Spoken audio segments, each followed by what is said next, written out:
The opinions expressed on this program represent the viewpoints of individual authors or contributors and do not necessarily reflect those of Troy University.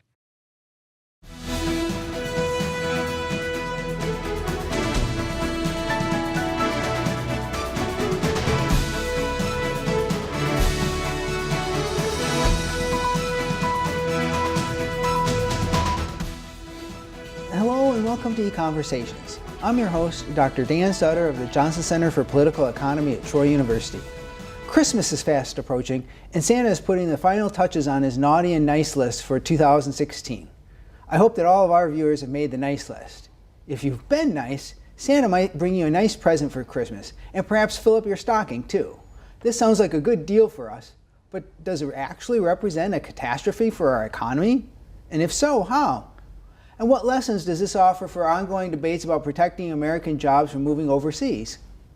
Joining me on EconVersations today to talk about Santa Claus, Donald Trump, and American jobs is my colleague from the Johnson Center, Dr. Dave Hebert. Welcome back to the show, Dave. Thank you for having me. So, let me get this right. There's some way in which Santa Claus and Santa bringing all gifts to all the good boys and girls across America is somehow going to hurt our economy? Yeah, so the thing about Santa Claus is, as we all know, he operates out of the North Pole, which does not count as U.S. soil.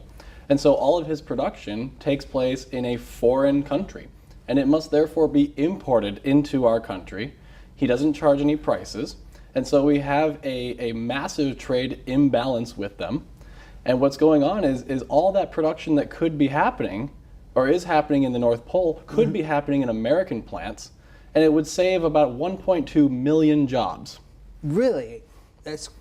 We certainly know Christmas is a big boom time and lots of gifts with it, but that's a staggering number of jobs. Right. Now, I just want to point out that what we're talking about here today is drawn from, your comments here are drawn from an article that you wrote for the Foundation for Economic Education a couple of years ago with Austin Middleton, who is a graduate student at George Mason, right? That's right. So what we did is we used the exact same methodology that we used when we evaluated the American Recovery and Reinvestment Act.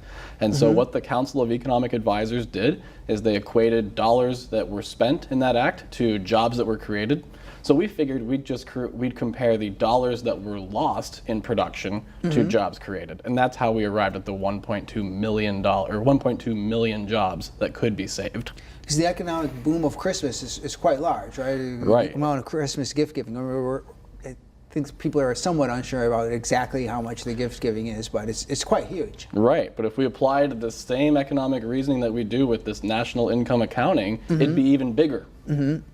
Now, so let's get into this. So one of the things that's happening is that we all know that Santa has his toy shop in the North Pole, and the elves there are making all the toys, and then also over the years, I guess they've expanded into producing more and more different things, right? And not just classic toys. Right, in the old documentaries that we used to watch, we'd see them making birdhouses and wooden horses. But now if you watch any commercial that's on TV these days, you see that Santa delivers Acuras, he delivers Nintendos and Xboxes and all sorts of other consumer electronics. Flat screen TVs. Flat screen TVs. So the elves have really branched out. They have, and they've been stealing intellectual property because they create the brand item, not just a knockoff. They're actually making Acuras.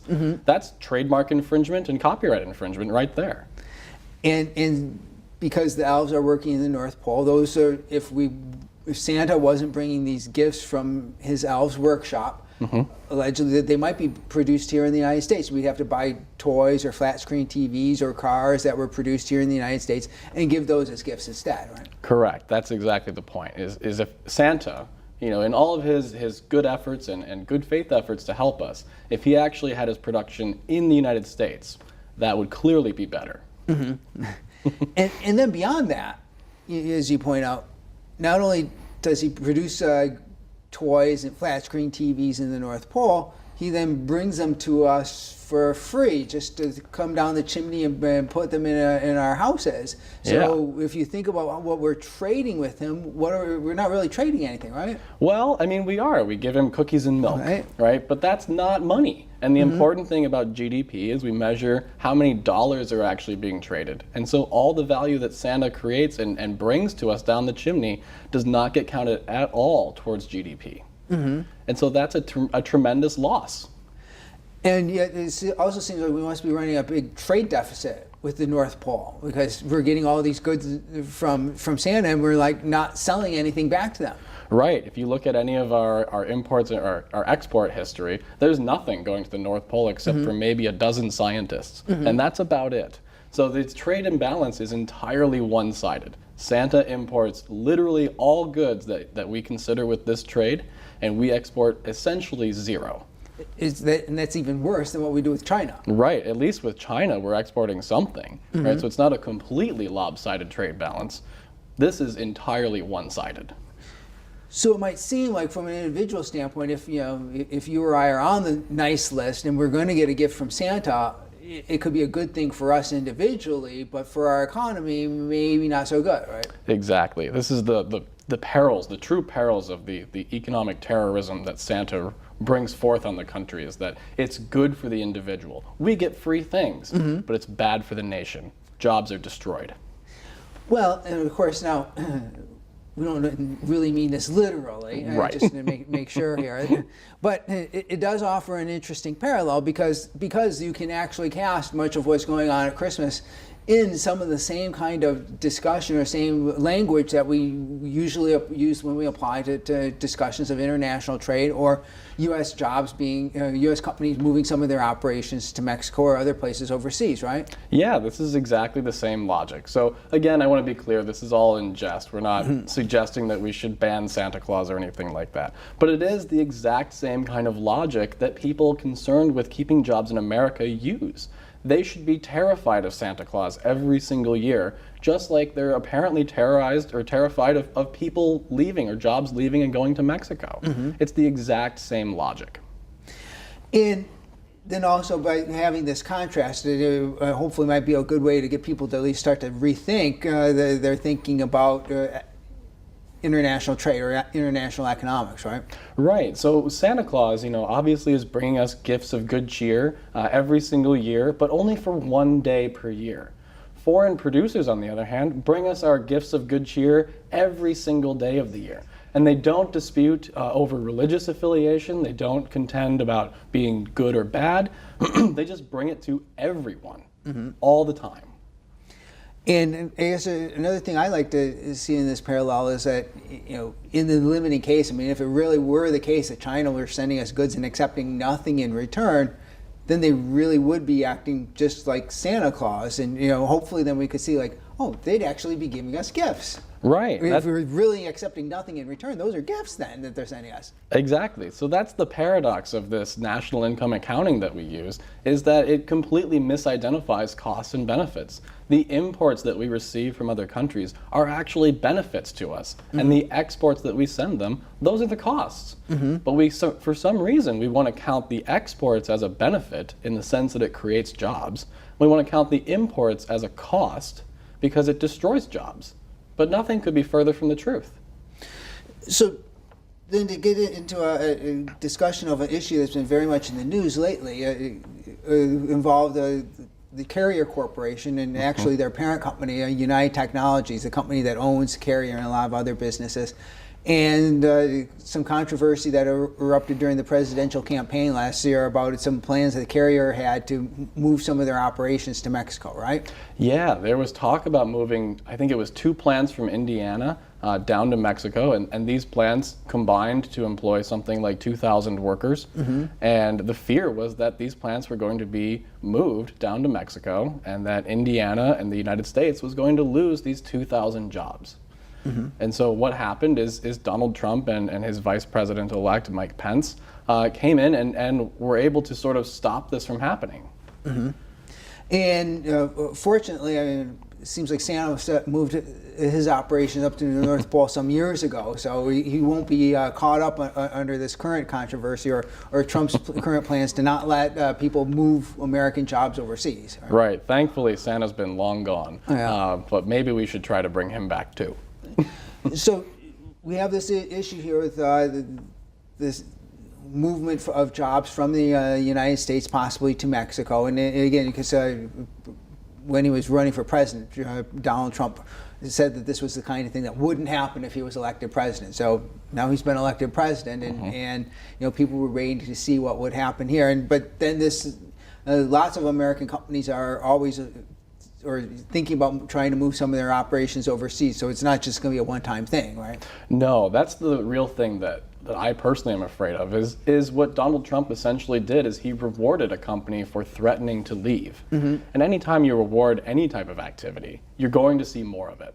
So we should not be surprised if we see more companies threatening the Trump administration that they'll leave. And what's going to be scary or perhaps dangerous is what Donald Trump will do in response to these things.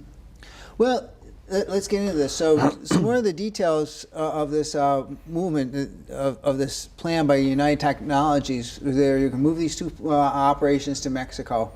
And one of the things that was quoted, at least based on the stories I've seen in the news, was that the workers in the plants in Indiana were making $25 an hour. The workers that they were going to employ in Mexico might be making $5 an hour. Now, if I hear that story, just watching the news or reading the newspaper, you see that those kind of numbers, I might be fearful that all American manufacturing jobs have to be on the way overseas, because how can American workers compete against foreign workers who are making 1/5 of what they are? Right. That's the fear, is that if we have low wages somewhere else, all manufacturing jobs will go there. But that's not the case at all. What we need to consider is not just the wages that these people are being paid, but also their productivity. If wages were the only determinant, we'd expect the carrier plant to relocate to like the Congo or Haiti, where wages are pennies an hour instead of dollars per hour. So it must be the case that what is actually happening is that the Mexican workers are, for the cost, the most productive.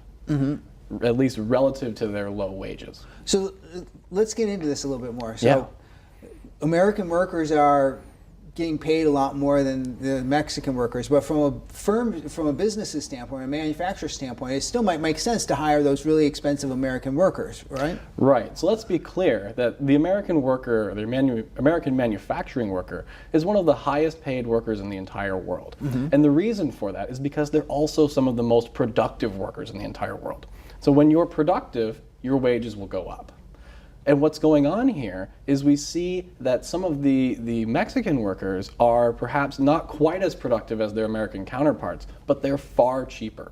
And so in that sense, it makes sense for carrier to send that work down to Mexico and keep other things where having high skilled labor that we find in America is more beneficial. So it's simply not going to be the case that all American jobs are on the way out, is simply because foreign workers will work for less. You don't have to compete on a dollar for dollar, dollar per hour basis. It has to be adjusted by productivity. Exactly. The real thing that matters is productivity per cost, not just the cost. So that's good news. So at least American workers' wages won't necessarily be bid down to the Haitian workers' wages. Now, another way you often hear this phrased in news stories is American firms might be looking to replace their high-cost American labor with lower-cost foreign labor. And although that's usually described, when we apply it to the firms doing that, as somehow a bad thing for America, that's actually a description of a very healthy economy. It's a good sign about the American economy if we're looking at that, right? Right. So remember, wages are determined by your productivity. And if your productivity is rising, so will your wages. And in that sense, it means that the American economy is extremely healthy. We're getting more productive workers every single year. And we should try to find new and better ways to utilize those extraordinary people, right? I want to be clear that we're not trying to say that the American worker is incapable or anything like that. Far from it. They're some of the most capable people on the planet. but it might make sense to free them up to do other things where they can go be awesome doing other productive things and let someone else build our air conditioning and heating. And higher wages are sort of like, in effect, also a good sign because it shows that there are lots of companies wanting to hire these workers, which obviously comes back to the fact that they're so productive. Right, that's exactly what it is. There are tons of factories and manufacturing plants that want to hire American workers, and that's exactly why their wages are so high. Not only are they productive, but they're in high demand. And so what we see is their wages are consistently higher than almost every other manufacturing worker in the world.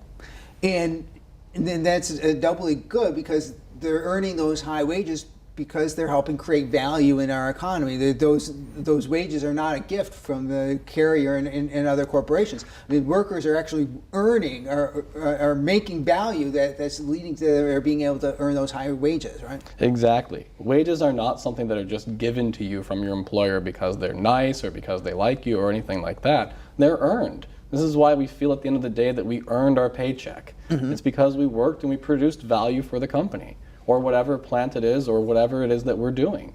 We produced value, and that's what creates our wages. And then also the firms having to bid against each other to actually try to hire the wages, hire these productive workers. So it's a combination of, yes, they're very productive, and that creates the potential for them to be paid. And then the competition between firms would say, like, if you're not paying somebody enough, then they're going to be bid away by somebody else who wants to put them to another highly valued task and is willing to pay more. Exactly. And so that's like actually a very good sign for our economy that American workers are paid more, and paid more because they're productive, right? Exactly right. It's a tremendously healthy sign for our economy. But then it's also a good sign for our economy, and this is where it gets a little more complicated, but it's also a good sign for our economy that firms are trying to take jobs overseas when they can, right? Because in effect, from the economy standpoint, what are those high wages telling firms about American workers? Yeah, those high wages are telling American firms that their workers are extraordinarily productive, and and there are other opportunities for those workers to go work somewhere else. And if the firm could find a way to reduce the amount of labor that they use, that would actually be a great boon for that business, and it'd be a great boon for the American people as well. We would get access to lower priced goods, which raises the standard of living for all Americans, not just the people that work at these firms. It raises the standard of living for all of us, lifts us all out of real poverty, and gives us access to more and greater goods and services. And so, again, having to pay so much for workers almost acts as sort of like not necessarily a stop sign, but at least an alert to firms saying, hey, you have a very productive resource here.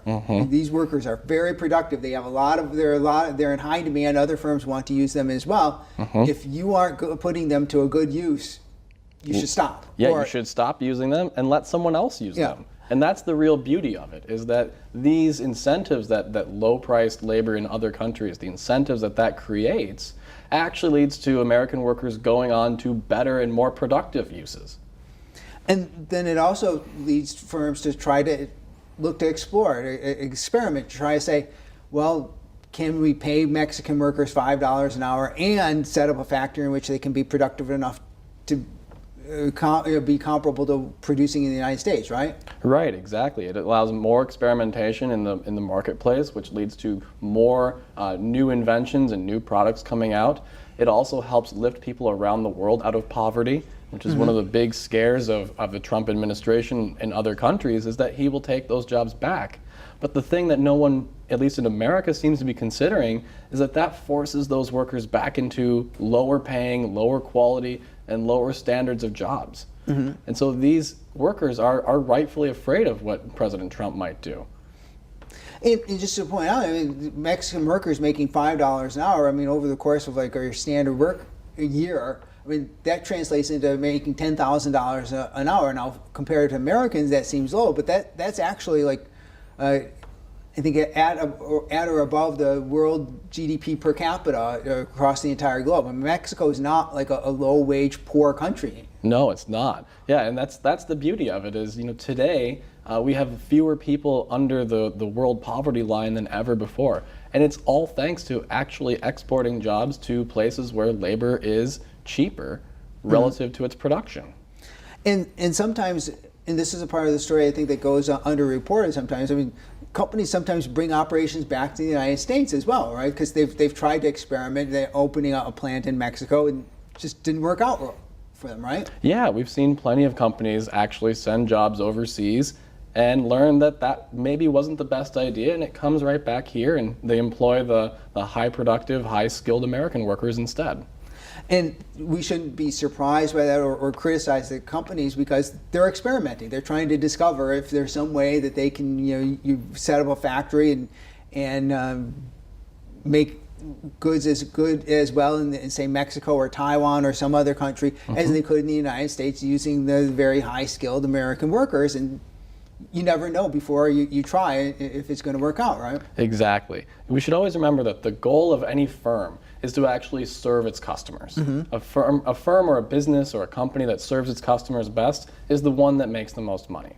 That's what's going to happen.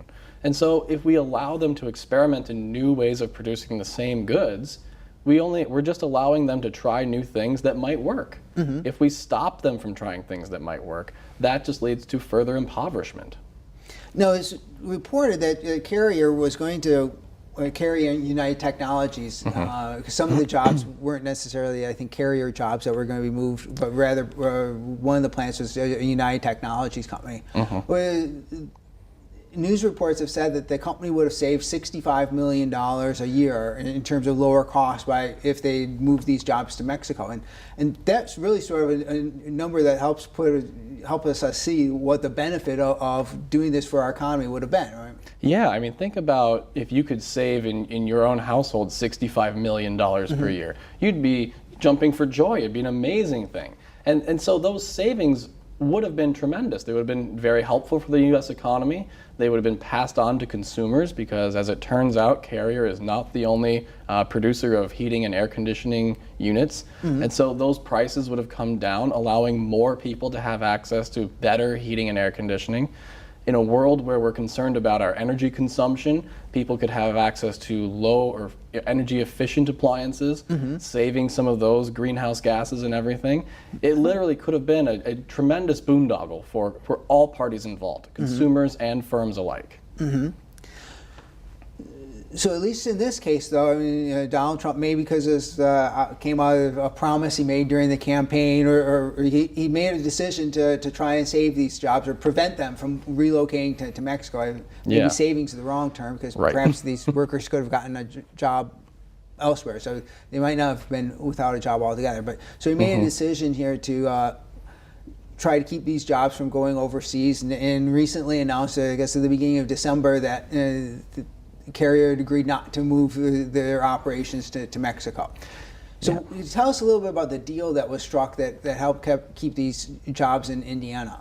Yeah, so what happened is it was sort of a twofold thing. So first, the state of Indiana is going to give Carrier about $7 million in some form of subsidies, probably a tax break of some sort. But the other thing that President Trump threatened to do was to revoke their federal contracts, which are worth somewhere between $5 and $6 billion.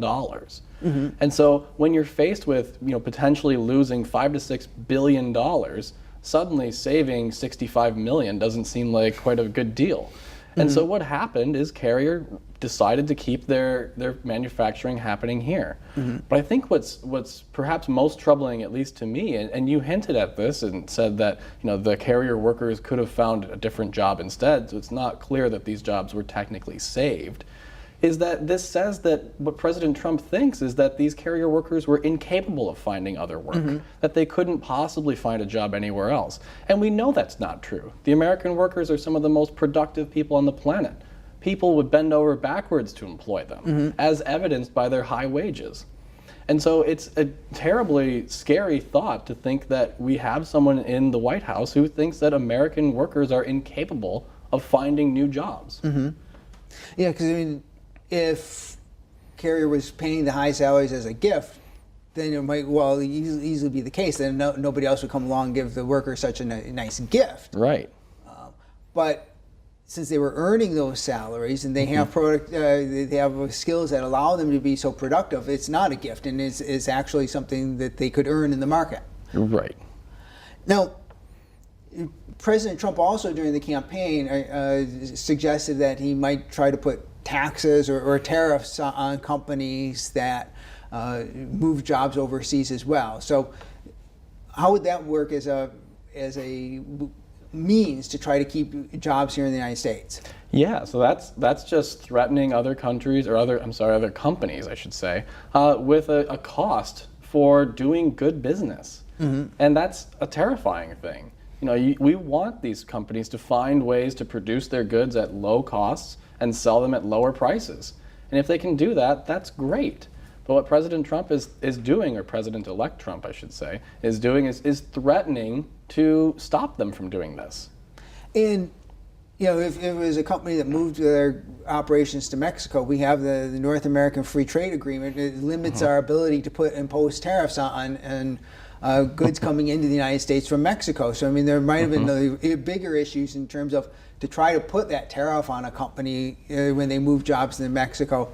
He threatened like a 35% tariff or whatever. I mean, could actually have to revoke or go back on NAFTA, which could provoke a trade war, right? Yeah, I mean, there's all sorts of things that President Trump would have to do in order to actually impose a tariff on Mexican goods, and all of them would require violating NAFTA, which would be a tremendous loss to us. So it seems to me that relative to some of the other options that are available, if or when President Trump decides, we as a group, because I mean, I think you could say a lot of Americans voted for President Trump in the election in states where they've suffered manufacturing job losses, and I think it's not just President-elect Trump wanting to do this. It shows a significant number of Americans think it's a good idea too. But if we choose to try to protect some jobs or keep jobs from moving overseas, it seems to me that this option of tying contracts, tying federal contracts to moving jobs overseas, is perhaps the least costly way to achieve this goal, right? Yeah, I think I would agree with that statement. So the basic idea is that rather than taxing or tariffing countries or companies for exporting their jobs or shifting jobs overseas, is instead we reward them with contracts that say, if you employ American workers, you can produce this product for us. The trouble with that is that sometimes the best contractor or the best producer lies outside of the country. And as American citizens, we should want to get the best product at the lowest price. Just like we do at the grocery store or at the electronics store or anywhere else. We consider the price of the thing that we're buying and what we're getting. And so the potential fear or the potential danger is that we get something that's more expensive or lower quality. But in terms of keeping jobs here and promoting domestic activity, tying your federal contracts to using American workers is probably the least cost or the least bad option. But I should stress it's still not good. Yeah, because I mean, there's still that $65 million in lost savings that aren't accruing in the economy. Exactly. But relative to, say, provoking a trade war, to try to save that $65 million a year, the contracting option might be less costly. Exactly. That's exactly the comparison. And ironically, to the extent that contracts are awarded based on crony connections or campaign contributions, that might actually make the contracting option more attractive, right? Yeah, absolutely. I mean, it turns out most federal contracts are rewarded based on who you know and not what you can do. So this may help to mitigate at least some of that. We're already often maybe not getting the best contractor for the job, but rather the one with the best connections. Right. And so ironically, that option might even cost us a little bit less. Exactly. Well, we've come to the end of our time, so thanks for coming on and talk about this. And I hope some of the fears about the economic catastrophe of Santa Claus and Christmas gifts haven't scared our viewers too much. So we certainly don't mean to frighten you about the catastrophe of Christmas. But thanks for joining us, and join us again next time for another episode of EconVersations.